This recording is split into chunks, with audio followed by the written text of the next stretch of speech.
Okay, firstly I have to notice you that we are switching the language again. Now it is English. And as you can see, my topic is from zero to hero, or path from a refugee to a volunteer.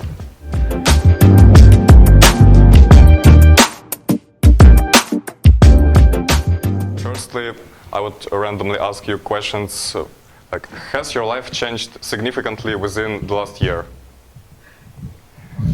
Yes, of course. And what was the greatest achievement for you in this year?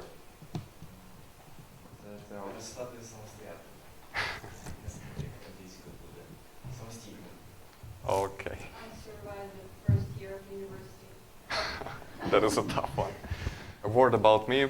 I am Daniil, I am 17, and I'm from Dnipro. Back in Ukraine, I was doing judo, playing drums, and planning to enter a medical university, but that was before the February 24th.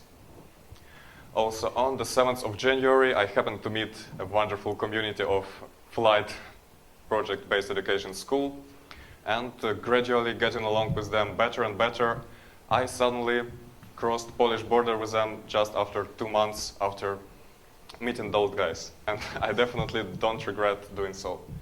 So I would describe our trip to Poland. We started with taking let's say, a bit crowded train to Lviv. Then somebody took us to a Polish border, and we had to stand there for 10 hours. And doing so helped everybody of us not to have our feet frozen. So I suggest using that if you are to stand in a cold environment for a long while. After crossing the border, we took one of the kerosene buses which went back and forth, and that one took us to a big refugee center in the city nearby. Not the best thing to behold, but that wasn't an issue. And me and I suppose everybody in that center were feeling like the only thing that was left inside of our head was the animal part of our brains that said like, survival as the main goal at that time. Nevertheless, when my friend noticed that there had been a complete mess in that center with garbage lying there and there, she suggested that we may try to clean it up at least a bit. And that was what we were doing, waiting for somebody to take us to our destination. Having cleaned up, I received a small piece of satisfaction, and I realized that even in such life circumstances, we still can be useful and helpful. Then we were finally taken to a hotel in the small city we arrived to, and I have never been so happy to have an opportunity to sleep. So, as I told, the city we arrived in is Cheshin, small town near Czech Republic border. There we were mostly trying to accept the fact that our lives will never be the same again. Also, we found there helping centers, and we came there occasionally to help, and also there I found the cutest pair of Nike so far. I even went to help in entertaining some small Ukrainian kids, and in comparison to them, I felt as if I was that guy.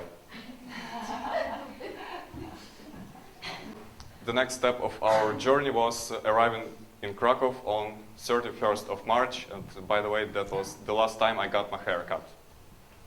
So, in Krakow, we were basically trying to juggle finishing high school, splitting the house course, and adapting to all the changes that appeared in our lives.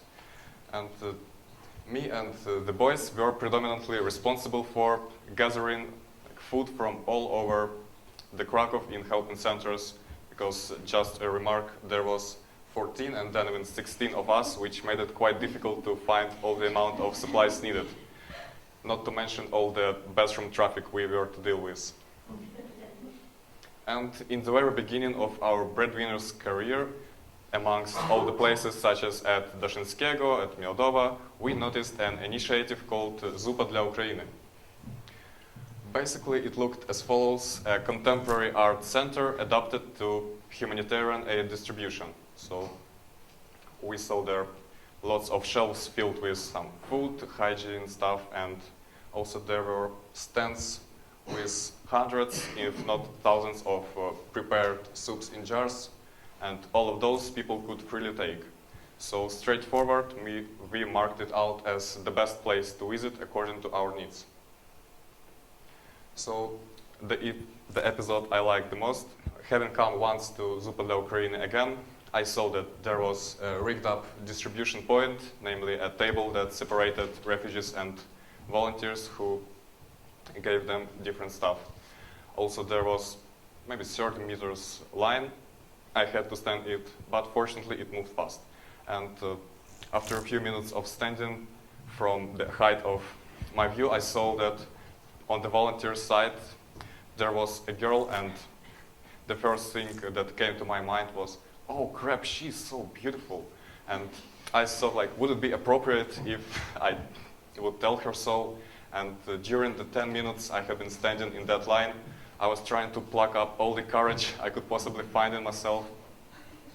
And when it finally was my turn to receive help, I managed to tell her something like, well, I've been to a lot of helping centers, but you're the most beautiful volunteer I have ever seen. And well, she replied, thank you, but not in a manner that would imply that, oh, I like you too. And like, anyway, I was really proud of myself for having the stomach to make her a compliment. And afterwards, she even almost ran up to me, giving me a deodorant. Hope that didn't imply anything. So, not to dwell on the next visits of me to Zupa, also one more I would like to tell you about. Once I came there, and outside of the building I saw like 50-meter line. Well, I patiently was standing there when I saw Lira come out of the building and start to announce that like, we are almost run out of stuff to distribute, so it might have no point for you to stand, especially those in the end of line. And the queue was so big that she had to tell it several times moving along.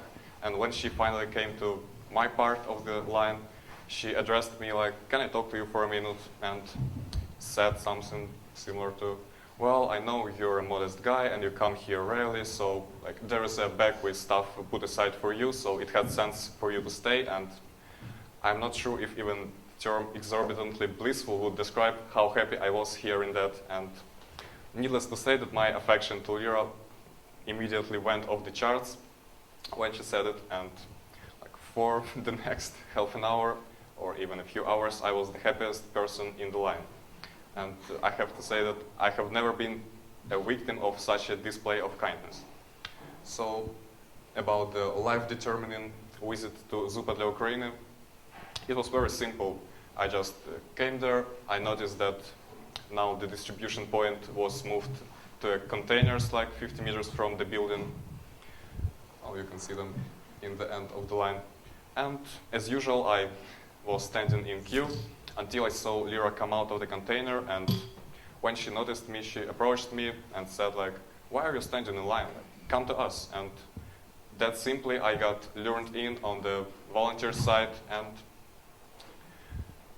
hence became a volunteer. So what does it mean to be a volunteer? It means doing a lot of different stuff. And as a numerical aspect of my career would suggest, I have helped with carrying, loading, unloading approximately 80 tons of different humanitarian aid, furniture, etc. I packed more than 100 of the best bread and buns in Krakow, which are delivered from the best bakeries to us. I dedicated around 800 hours to volunteering, ate more than 100 soup jars produced in Zupa, and facilitated helping people, like 5,000 approximately of different people. And like, that is me in one picture. So, what have I also done? When we were holding a goodbye party for a few of our volunteers, I got a chance to ride that hot air balloon that flies near the Wisla. I learned how to hard shape almost anything when it comes to preparing meals. Also, I witnessed a collapse of nearly 1 ton of coconut milk, and guess who had to clean it up? Also, I have come up with the smartest way to draw a Christmas tree when we were painting the paper bags for present for children. I decided why not to use or find at least any application of sine and cosine. So maybe you can see it badly, but there is an x equals 23 over 14 sine 3y minus 2.728 minus so on. So if you feel that in some GeoGebra or other site that builds graphs of the functions for you, you will have something like that. So here's a comparison of what happened to my sneakers during my career. That is them the day I bought them and a few days ago. So they are quite worn out yet. And let's talk about what has changed in me. Like, the previous me on the left side was, let's say, shy, indecisive, pretty lonely, and I could extend at least for a long time. And